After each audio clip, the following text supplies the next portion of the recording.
इन रति ने कहा, देवी ने कहा कि हमारा नाम रति है। गृहीत्वा पार्वती प्राप्तम सौभाग्यम अति दुर्लभम।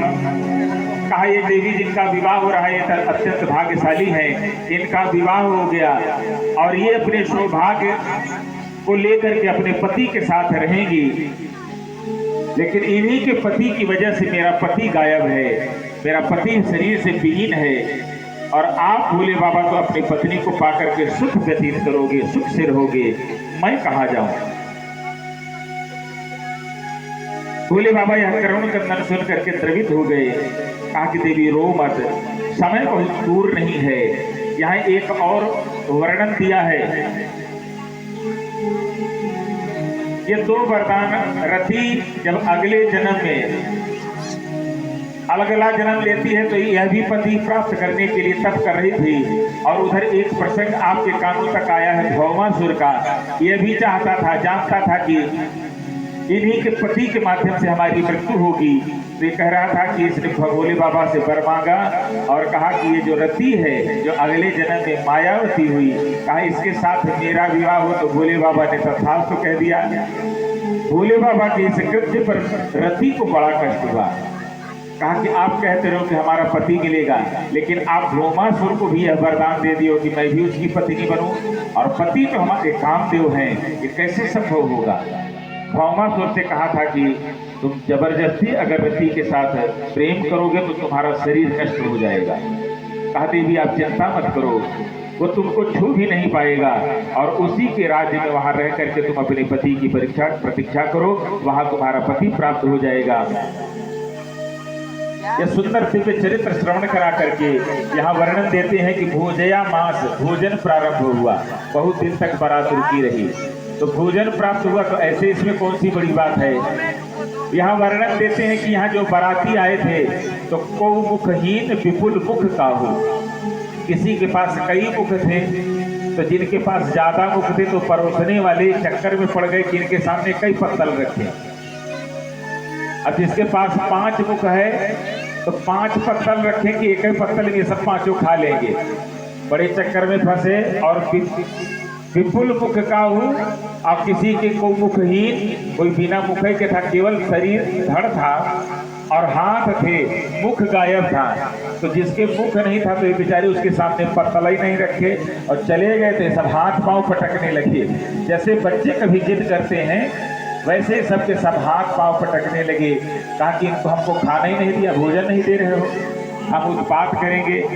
तो कहा आ करके निवेदन किया कि आखिर बताओ पत्तल रखें कहाँ, आगे रखें कि पीछे रखें। अब चारों तरफ वो कहे तो दिक्कत है, और जिसके मुख नहीं तो हम पत्तल रख कहाँ दें। कहा आप सामने जहाँ जैसे हम लोग बैठे आप पत्तल रख दो, हम लोग सर्वाग्राही हैं, जहाँ से पाएंगे वहीं से खा लेंगे। दिव्य बारात को भोजन कराया गया। भोजन के बाद एक प्रथा हुई जिसमें पार्वती की विदाई का समय था। पार्वती को विदा करने का समय आया तो मैना और पर्वतराज हिमालय ये दोनों बहुत दुखी हुए। मैना इतना रो रही थी कि उनको लगा कि हमारी सुकुमारी पुत्री जैसे वर के साथ जा रही, सुख तो इसको मिलेगा नहीं, पर करें क्या। चाहती तो वो थी कि अपनी पुत्री को पतिव्रत धर्म सिखावे। आज भी महिलाएं कहती हैं कि जब पति ही नहीं सही है, अब शाम को जय जय सीताराम करके आए तो इसके साथ कौन सा पतिव्रत धर्म निभाओ। सही भी बात है। ये चिंता खाए जा रही थी कि इसको कौन सा पतिव्रत धर्म सिखावे। तो अरुंधति आज सप्तऋषियों की पत्नियां आई, उनसे निवेदन किया कि हम तो पतिव्रत धर्म बता नहीं पाएंगे, आप जाकर के हमारी पुत्री जैसे परि को पाए हैं, ऐसे में पतिव्रत धर्म निभाना बहुत मुश्किल है, पर आप जाकर के इनको शिक्षा दो। ये शिक्षा देने के लिए गई हैं, दिव्य दिव्य चरित्र सुनाए हैं।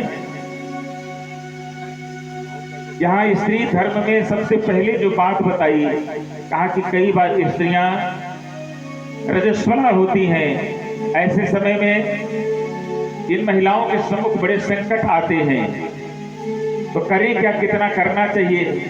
आप मूर्ति नहीं छूते हो, भगवान की पूजा नहीं करते हो, ये तो सबको पता है। यहाँ वर्णन देते हैं कि स्त्री धर्मिणी त्रिरात्रम स्वमुखम नैव दर्शयत। यदि कोई स्त्री जो रजो धर्म से युक्त हो उसको 3 दिन तक अपना शीशे में मुख नहीं देखना चाहिए। वो मुख देख लेती है तो इसका भी उसको दोष लगता है, और ऐसे में भी ऐसी स्त्रियों का पतिव्रत धर्म नष्ट हो जाता है। अपने ही मुख को 3 रात्र 3 दिन तक नहीं देखना चाहिए। बाद में वो अर्ध शुद्ध होती हैं, और अर्ध शुद्ध होने के बाद 5 दिन तक वो अशुद्ध रहती हैं। उनको कोई मूर्ति अथवा तो पति को भोजन इत्यादि नहीं देना चाहिए, इससे बचें।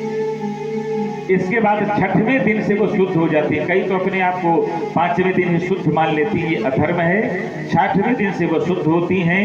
हरिद्रा कुमकुमम नैव सिंदूरम कज्जलादिकम कर्पूरम, इन सब का उस समय वर्जन किया जाता है। वो ये सब नहीं लगावें, वो छोड़ दे। ऐसे में उनका पतिव्रत धर्म नहीं होता, नष्ट नहीं होता। लेकिन इन सब का अगर वो सेवन करती हैं, लगाती हैं, छूती हैं, तो उनका पतिव्रत धर्म नष्ट हो जाता है। केश संस्कार करवीरम, केश संस्कार में केश में कंघी इत्यादि ही नहीं स्पर्श करानी चाहिए, केश संस्कार नहीं करना चाहिए। करवीरम अथवा तो बेड़ी नहीं गूंथना चाहिए। जो सौभाग्यवती स्त्रियां हैं जो पतिव्रत धर्म निभाना चाहती हैं, ऐसे को ओखल पर, ओखलम मूसलम वर्धन्याम, ओखल पर नहीं बैठना चाहिए, वैसे तो कभी भी नहीं। अच्छा, अब असली माता पिता आए हैं और माता जी कह रहे हैं कि अब पैर धुलो तो जाने। जी महाराज। ठीक से कन्यादान करियो। बाप भी होशियार है, बेटी भी होशियार है। हाँ, देखते हैं आज किसकी होशियारी काम लगती है। बोले शंकर भगवान की जय हो।